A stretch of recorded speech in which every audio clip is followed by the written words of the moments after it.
Hello, friends. So, June had just ended, and I said to myself that I won't buy kits for a little while, but that went out of the window as I still bought a few. It's not much, but it's still great in numbers, especially a particular item that I bought that we'll get to later. So, a few months ago, I managed to place an order on this P. Bandai Hazel Icarus because it's been listed until its PO deadline. It wasn't sold out unlike the other P. Bandai items that get sold out the first second. I think the Flying Icarus unit's bulky build kinda grew on me as I was browsing the shopping app and it kept appearing on the suggested items. I also managed to get this HGD Gundam second. I'll be honest, I'm not familiar with the Under the Gundam Double Fake manga until I saw the HDD Gundam first, also on P Bandai a year ago, which made me curious and I looked it up and I think the idea of a Gundam made from junk is pretty sick. I know the Gump before this, but that one doesn't have the Gundam head and it practically looked like it's really made of junk parts unlike the D Gundam, which looked kinda more refined. So they arrived late on July 1st, and I think they're pretty good looking kits. The Icarus's box is pretty wide, there's plenty of runners here. I've heard that the base Hazel for this kit is the HGUC Hazel from 2005. I can't say anything about that kit for now. I have it, but I haven't built it yet. Let me get that kit for a sec. Here it is. At face value, I like the look of the Hazel. It's got a lot of quad shapes on the lower half of the body, but it doesn't look plain at all. It looks robust.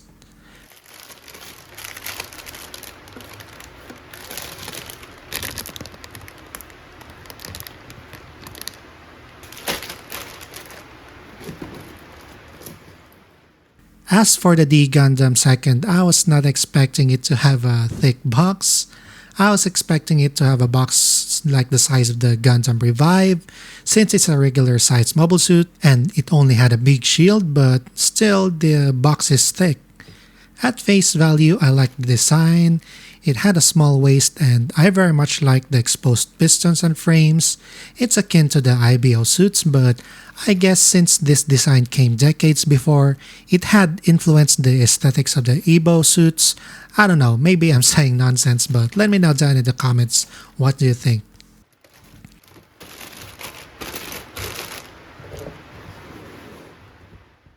Next is one of my sought after kits, the HGUC Rick Diaz. Doesn't matter if it's Quattros red color or the mass-produced blue variant, I just needed one and when I saw it listed, I know I had to get it. This kit always eluded me. When I see it on stock listed, I'd add it to cart and the next window, it's gone, it's out of stock. So I never checked out a kit so fast in quite a while with this one and it's the only one left in stock too, so I guess it's a win for me. I bought it together with the Ikawas Jagan, which I think looks pretty cool too. Hopefully they'd also reprint the red variant. The box are taped and I kinda don't want to open them yet, so I think we'll keep them sealed for now.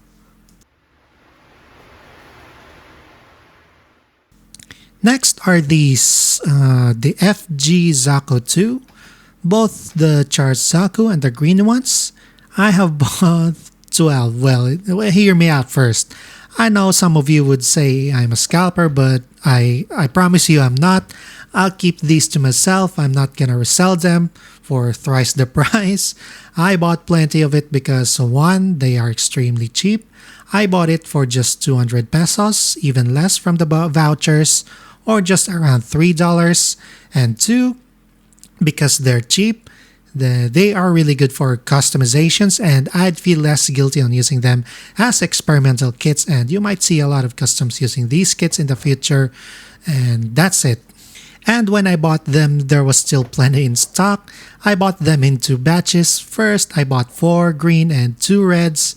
And when it arrived, I opened one up. I thought there is some pretty good starting kits since Bandai won't make an entry grade Zaku's, then I'll just buy this.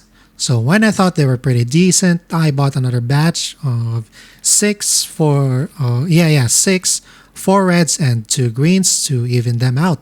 They're very basic kits and only comes in one color. I would not recommend this for straight or snap fit builders though.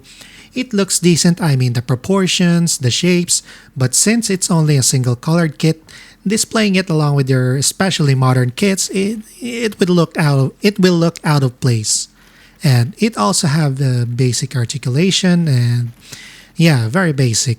But whipping it up with a little bit of paint or acrylic markers and you're golden. This kit might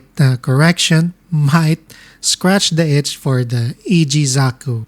But wait a minute, maybe not because you might as well buy the HGUC Zaku 2, the older version because that's more articulated.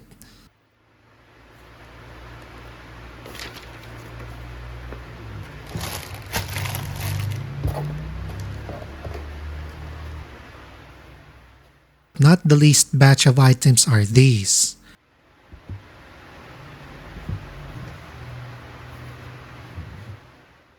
Third-party kits from SNAA.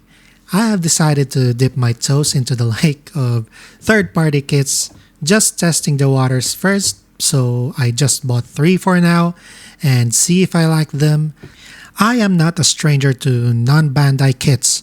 Before I had disposable income, I mostly buy bootlegs and I even advocate on buying them before just because the Bandai stuff were expensive for me at the time, but I was not proud of it. But my perspective changed when I started earning extra.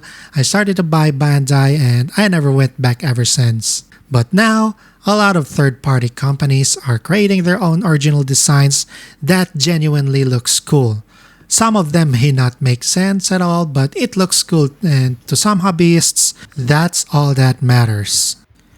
Even third-party products from licensed design like the Solomon Physalis here that my cousin regretted not buying when it was still reasonably priced because it looks really good. I think it looks really good.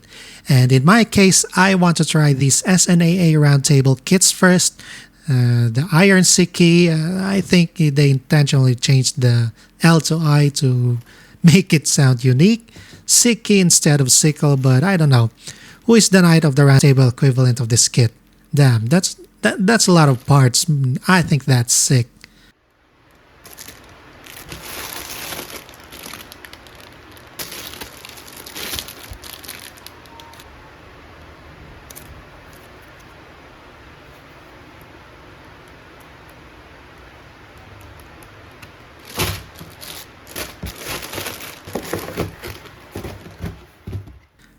We also have the Lamorak and Galahad here.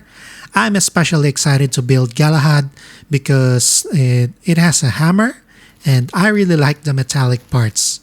I bought them because they are very affordable for what they are worth, an MG or perhaps an RG level of details with inner frame for a price of an HG. And I think that's a win for those who just wanted to build a very cool looking model kits and display them on their shelves. Also, I might need a new series focusing on these third parties, so stay tuned for that. So these are my June hauls. I am definitely planning on building one of the third party kits soon, so stay tuned for that also. Anyhow, thank you very much for watching, friends, and see you next time.